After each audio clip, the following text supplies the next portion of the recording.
మనం క్రితం తరగతిలో డైరెక్టర్ యొక్క నియామకం పద్ధతులను గురించి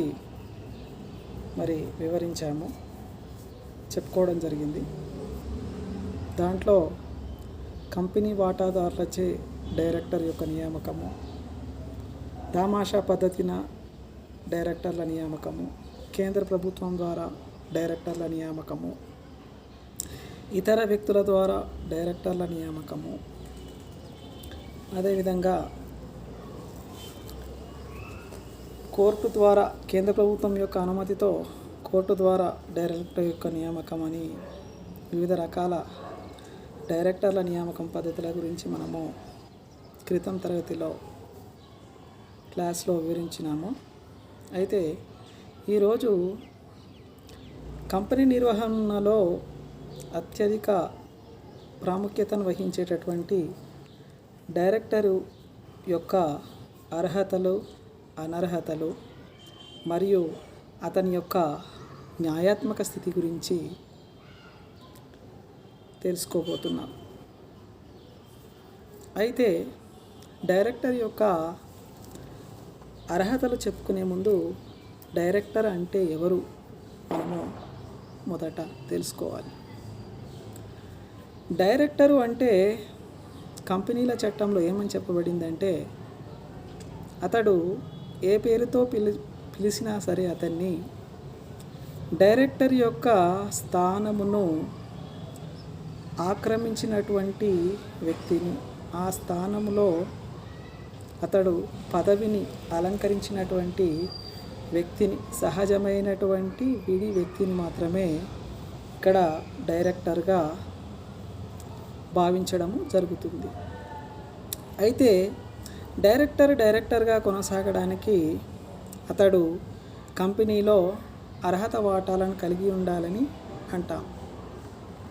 అయితే ఇక్కడ కంపెనీ వాటాలు కొనుగోలు చేయడం ద్వారా సభ్యునిగా పరిగణించబడేటటువంటి ఇతర కార్పొరేట్ వ్యవస్థలు, భాగస్వామ్య సంస్థలు, కంపెనీలు కూడా సభ్యులుగా పరిగణింపబడతాయి. అయితే కంపెనీలో ఒక భాగస్వామ్య సంస్థ కానీ, ఒక కార్పొరేట్ వ్యవస్థ కానీ, లేదా ఆ కంపెనీలో వాటాలు కలిగి ఉన్న మరొక కంపెనీ కానీ డైరెక్టర్గా కొనసాగడానికి వీలు లేదని కంపెనీల చట్టంలో చాలా స్పష్టముగా పేర్కొనడం జరిగింది. కాబట్టి దీన్ని బట్టి మనకేమర్థమవుతుందంటే, కంపెనీలలో డైరెక్టర్లుగా కొనసాగేటటువంటి వ్యక్తులు, నియమింపబడేటటువంటి వ్యక్తులు సహజమైనటువంటి వ్యక్తులుగా ఉండాలి అన్నమాట. అయితే ఈ డైరెక్టర్గా నియమింపబడేటటువంటి వ్యక్తికి ఉండవలసినటువంటి అర్హతల గురించి మనము మొట్టమొదట చెప్పుకుందాం. దాంట్లో మొట్టమొదటి ఏంటంటే, అతడు మెజారిటీ వయస్సు కలిగి ఉన్నటువంటి వ్యక్తి అయి ఉండవలెను. మనకు తెలుసు, ఇండియన్ కాంట్రాక్ట్ యాక్ట్ ప్రకారము 18 సంవత్సరాలు నిండిన మేజరు మాత్రమే అగ్రిమెంటు కాంట్రాక్ట్లను కుదుర్చుకోవడానికి అర్హత కలిగి ఉంటాడు కదా. కాబట్టి మరి ఇక్కడ కూడా కంపెనీల విషయంలో కూడా ఏంటంటే, డైరెక్టర్గా నియమించబడేటటువంటి వ్యక్తి మెజారిటీ వయస్సును కలిగి ఉండాలి అనేటటువంటిది మొదటి అర్హత. రెండవది, వయస్సుకు సంబంధించి అతడు 65 సంవత్సరాలు నిండి ఉండకూడదు. అంటే 65 సంవత్సరాల లోపు ఉన్నటువంటి వ్యక్తిని మాత్రమే కంపెనీలలో డైరెక్టర్గా నియమించడానికి అవకాశం ఉంటుంది. మూడవ అంశం ఏంటంటే, ఇక్కడ డైరెక్టర్గా నియమింపబడేటటువంటి వ్యక్తి అర్హత వాటాలను కలిగి ఉండవలెను. ఒకవేళ అతని వద్ద అర్హత వాటాలు గనక లేకపోతే, అర్హత వాటాలను కలిగి ఉండుటకు గాను ఒప్పందము ద్వారా అతని నియామకము జరిగిన తర్వాత 2 నెలల లోపల ఆ వాటాలను కలిగి ఉండే ఒప్పందము ద్వారా ఇక్కడ డైరెక్టర్ను నియమించేటటువంటి అవకాశం అనేటటువంటిది ఉంటుంది. తర్వాత డైరెక్టర్గా నియమింపబడేటటువంటి వ్యక్తి మరి అతడు ఎలాంటి నేరారోపణ జరిగి ఉండకూడదు, అతనిపైన ఎలాంటి నేరారోపణలు ఉండకూడదు. ఆ నేరారోపణలు జరిగిన తర్వాత అతడు కనీసం 6 నెలల జైలు శిక్షను అనుభవించిన వ్యక్తి అయి ఉండకూడదు. అదేవిధంగా మరొక అర్హత ఏం చెప్తారంటే, కంపెనీల చట్టము ప్రకారము ఇక్కడ అర్హత వాటాలు కలిగి ఉన్నటువంటి వ్యక్తి అంటే వాటాదారుడు మాత్రమే, ఆ కంపెనీ యొక్క వాటాదారుడు మాత్రమే డైరెక్టర్గా కొనసాగడానికి అవకాశం ఉంటుంది అని చెప్పాం కదా. అయితే ఆ యొక్క డైరెక్టరు మరి పిలుపులలో బకాయి అంటే వాటా విలువ, దరఖాస్తు సొమ్ము, కేటాయింపు సొమ్ము, అదేవిధంగా పిలుపులలో సొమ్ము పూర్తిగా చెల్లించవలెను. పిలుపులలో బకాయి సొమ్ము చెల్లించవలసినటువంటి వ్యక్తి ఆ బకాయి గురించి నోటీసు కంపెనీ అతనికి పంపిన తర్వాత కూడా గత 6 నెలలలోగా ఆ పిలుపులలో బకాయి సొమ్మును చెల్లించినటువంటి వ్యక్తి ఎవరైతే ఉంటారో వారిని కూడా అనర్హుడు అని అంటారు. కాబట్టి అలా పిలుపుల్లో బకాయి లేనటువంటి వ్యక్తి అంటే వాటా సొమ్మును పూర్తిగా చెల్లించినటువంటి వ్యక్తి ఎవరైతే ఉంటారో వారినే ఇక్కడ అర్హునిగా చెప్పడం అనేటటువంటిది జరుగుతుంది. అదేవిధంగా అతడు దివాలా నుండి విముక్తి పొందనటువంటి వాడు కానీ, దివాలాదారుడు అంటే అప్పులు ఎక్కువగా ఉండి ఆస్తులు తక్కువగా ఉండి ఆస్తులు అమ్మడము ద్వారా వచ్చినటువంటి సొమ్ముతో అతని అప్పులు కూడా తీర్చలేని స్థితిలో ఉన్నటువంటి ఒక వ్యక్తి ఎవడైతే ఉంటాడో వాళ్ళను ఏమంటారంటే దివాలాదారుడు అని కోర్టు ద్వారా ప్రకటింపబడడం జరుగుతుంది. కాబట్టి దివాలాదారుడుగా ప్రకటింపబడినటువంటి వ్యక్తి, దివాలా నుండి విముక్తి పొందనటువంటి వ్యక్తి ఇక్కడ డైరెక్టర్ యొక్క పదవికి అనర్హుడుగా చెప్పడం జరుగుతుంది. కాబట్టి దివాలా తీయనటువంటి వ్యక్తి, దివాలాదారుడుగా ప్రకటింపబడినటువంటి వ్యక్తులు ఎవరైతే ఉంటారో వారిని ఇక్కడ డైరెక్టరుగా నియమించడానికి అవకాశం అనేటటువంటిది ఉంటుంది. అదేవిధంగా డైరెక్టరు ఎవరైతే ఉంటారో వారు మరి పిలుపుల్లో బకాయి సొమ్ము చెల్లించకపోతే నియామకము జరిగిన తర్వాత వెంటనే ఆ సొమ్మును చెల్లించాల్సి ఉంటుంది. అదేవిధంగా అర్హత వాటాలు కలిగి ఉండడానికి గాను ఒప్పందము ద్వారా డైరెక్టర్గా నియమింపబడినటువంటి వ్యక్తి నియామకము జరిగిన తర్వాత 2 నెలల లోపుగా ఒక నిర్ణీత గడువు లోపల గడువు తేదీ నాడు ఆ 2 నెలల లోపు అర్హత వాటాలను ఆయన కలిగి ఉండవలెనన్నమాట. కంపెనీ నుండి కొనుగోలు చేయవలెను. అలా చేయనటువంటి పక్షంలో ఏదైతే గడువు తేదీ ఉంటుందో ఆ రోజు నుండి అతనికి ప్రతి రోజుకు ₹50 చొప్పున కంపెనీల రిజిస్ట్రారుకు జరిమానా రూపంలో చెల్లించవలసి ఉంటుందన్నమాట. అయితే ఇక్కడ అర్హతల గురించి చెప్పుకున్నాము. అనర్హతలు అయితే అనర్హతల విషయానికి వస్తే ఇక్కడ అర్హతలు తెలిస్తే అనర్హతలు తెలిసినట్టేనండి. వయస్సు 65 సంవత్సరాల పైబడి ఉన్నవారు, మైనర్లు డైరెక్టర్లుగా నియమింపబడడానికి వీలు లేదు అన్నట్టు. అదేవిధంగా అర్హత వాటాలు లేనటువంటి వ్యక్తి డైరెక్టరుగా నియమింపబడడానికి వీలు లేదు. దివాలాదారునిగా ప్రకటింపబడినటువంటి వ్యక్తి డైరెక్టరుగా నియమింపబడడానికి వీలు లేదు. ఓకే. సో ఇవన్నీ కూడా మనకు అంటే జైలు శిక్ష అనుభవించినటువంటి వ్యక్తి, అంటే నేరారోపణ జరిగి గతంలో కనీసం 6 నెలలు జైలు శిక్ష అనుభవించినటువంటి వ్యక్తి కూడా డైరెక్టరుగా నియమింపబడడానికి వీల్లేదని చెప్పారు. అయితే ఇక్కడ కేంద్ర ప్రభుత్వము యొక్క అనుమతితో 2 అంశాలలో మినహాయింపు అనేటటువంటిది ఇవ్వడము జరిగిందన్నమాట. కేంద్ర ప్రభుత్వం అనుమతితో అర్హత వాటాలు లేనటువంటి వ్యక్తి మరి 2 నెలల లోపల అర్హత వాటాలు కలిగి ఉండాలని అన్నారు కదా. దానిని ఏంటంటే 6 నెలల లోపల ఆ అర్హత వాటాలు కలిగి ఉండేటట్లు కేంద్ర ప్రభుత్వం యొక్క అనుమతితో మరి అతనిని డైరెక్టరుగా కొనసాగించడానికి అవకాశం ఉంటుంది. అయితే ఈ విధంగా కేంద్ర ప్రభుత్వం అనుమతితో ఈ యొక్క అర్హత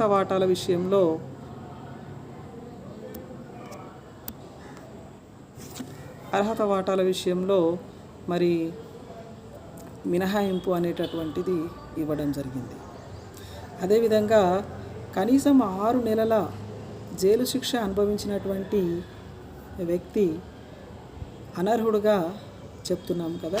అయితే అలాంటి వ్యక్తి మరి కంపెనీ డైరెక్టర్గా నియమించాలనుకుంటే, అవసరం అనుకుంటే కేంద్ర ప్రభుత్వం యొక్క అనుమతితో ఈ యొక్క అనర్హతకు మినహాయింపుగా మరి కేంద్ర ప్రభుత్వం అనుమతితో అలాంటి వ్యక్తులను కూడా డైరెక్టర్లుగా నియమించుకునే అవకాశం ఉంటుంది. అయితే ఇక్కడ అర్హతలు అనర్హతలు విషయానికి వస్తే మరి ముఖ్యంగా అర్హతలు అనేటటువంటివి పబ్లిక్ లిమిటెడ్ కంపెనీలు వీటిని తప్పకుండా పాటించాలి. అదేవిధంగా పబ్లిక్ లిమిటెడ్ కంపెనీకి అనుబంధంగా ఉన్నటువంటి ఒక ప్రైవేట్ కంపెనీకి కూడా ఈ అర్హతలకు సంబంధించినటువంటి కంపెనీల చట్టంలో తెలుపబడినటువంటి నియమ నిబంధనలు అనేటటువంటివి వర్తిస్తాయి.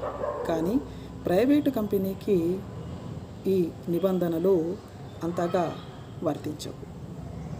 కానీ అనర్హతల విషయానికి వస్తే మరి కంపెనీల చట్టంలో తెలుపబడిన విధముగా ఏవేవైతే నియమాలు చెప్పారో అవన్నీ కూడా అనర్హతలుగా ప్రైవేటు కంపెనీ కూడా ఆ నియమాలను పరిగణలోకి తీసుకుంటుంది. ఇవే కాకుండా అదనపు నియమ నిబంధనలను కూడా ప్రైవేట్ కంపెనీలు సొంతంగా రూపొందించుకునే అవకాశం కూడా ఆ యొక్క ప్రైవేట్ కంపెనీలకు ఉంటుంది. ఇవి ఒక డైరెక్టర్ యొక్క అర్హతలు మరియు అనర్హతలకు సంబంధించినటువంటి అంశాలు. మీకు ఇవి చక్కగా అర్థమైనాయని నేను భావిస్తున్నాను. ఇప్పుడు మరొక అంశంలోకి వెళ్దాం. మొదట అర్హతల గురించి చెప్పుకున్నాము. డైరెక్టర్ల నియామకమునకు గాను డైరెక్టర్కు ఉండవలసినటువంటి అర్హతలు. రెండవ అంశం ఏం చెప్పాము? అనర్హతల గురించి చెప్పుకున్నాము. మూడవ అంశము డైరెక్టరు యొక్క న్యాయాత్మక స్థితి. ఒక డైరెక్టర్ను కంపెనీల చట్టము ప్రకారము వివిధ పద్ధతుల ద్వారా ఆయనను నియమిస్తారని చెప్పాము.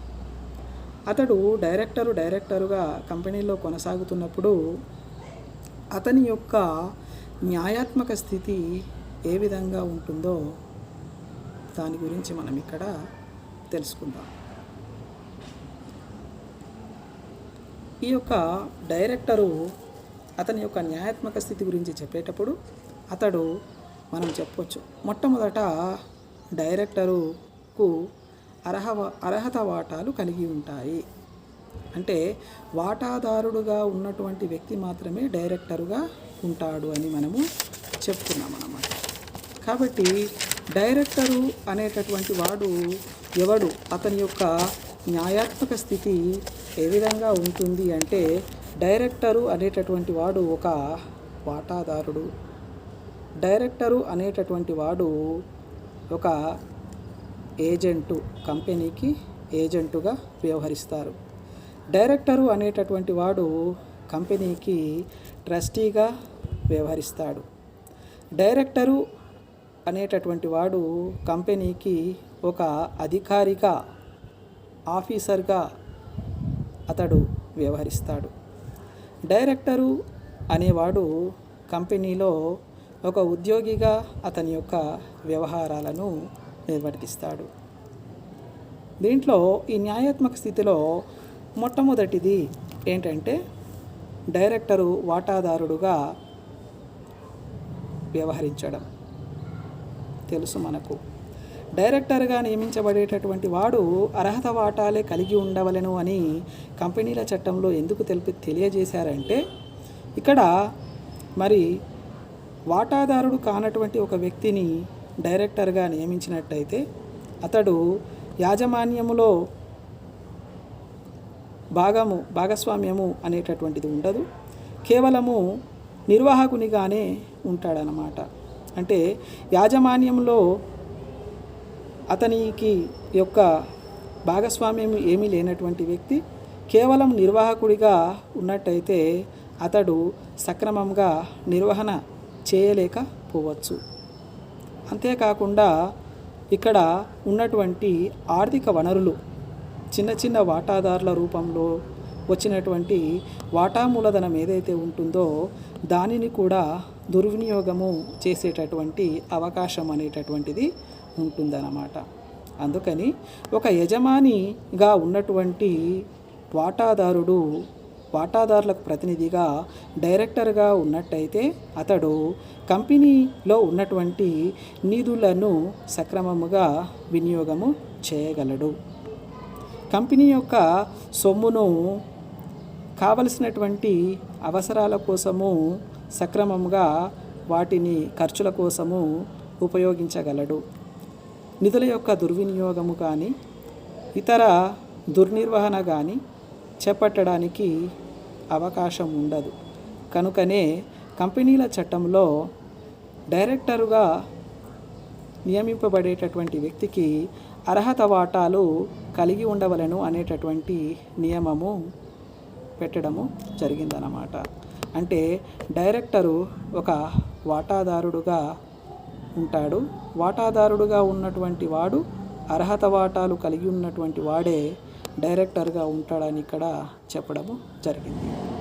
రెండవ అంశము న్యాయాత్మక స్థితిలో డైరెక్టరు కంపెనీకి ఏజెంటు వంటి వాడు, ఒక ప్రతినిధిగా వ్యవహరిస్తాడనమాట. అంటే కంపెనీ కల్పిత వ్యక్తి కాబట్టి కంపెనీ మరి అక్కడ కంపెనీకి చేతులు లేవు అంటాము. కంపెనీ చేతులు లేవు కాబట్టి సంతకం చేయడానికి అధికార ముద్ర అనేటటువంటిది ఇక్కడ ఉపయోగిస్తారని చెప్పాము. కానీ కంపెనీకి ముఖ్యమైనటువంటి నిర్ణయాలు తీసుకోవడానికి నిర్వహణలో పాలు పంచుకునేటటువంటి డైరెక్టరు, ఈ డైరెక్టరు అనేటటువంటి వాడు మరి కంపెనీ తరఫున అగ్రిమెంటు ఒప్పందాలను కుదుర్చుకుంటాడు. కంపెనీ తరఫున ఏజెంటుగా వ్యవహరిస్తూ కంపెనీ ఏదైతే ఉంటుందో ఇక్కడ యజమానిగా అంటే యాజమాన్యము వాటాదారులు ఎవరైతే ఉంటారో వారి తరఫున మరి కంపెనీకి డైరెక్టరు ఏజెంటుగా వ్యవహరించడం జరుగుతుంది. తన సొంతానికి కాకుండా కంపెనీ తరఫున ఆస్తులను కొనుగోలు చేయడము, మరి అప్పులను తేవడము, ముఖ్యమైనటువంటి వాటా ధ్రువపత్రములు, మరి డిబెంచరు పత్రములు, బాండులు కంపెనీ పేరు మీద కంపెనీ తరపున జారీ చేయడము, వాటిపైన మరి అవసరమైనటువంటి సంతకాలు చేయడము మొదలైనటువంటి వ్యవహారాలు కంపెనీ తరపున ఒక ఏజెంటుగా, ఒక ప్రతినిధిగా ఆయన యొక్క కార్యకలాపాలను నిర్వర్తిస్తూ ఉంటాడు. కాబట్టి డైరెక్టరు అనేటటువంటి వాడు కంపెనీకి ఒక ఏజెంటు. అదేవిధంగా మూడవ అంశం ఏంటంటే న్యాయాత్మక స్థితిలో డైరెక్టరు కంపెనీకి ట్రస్టీగా వ్యవహరిస్తాడు.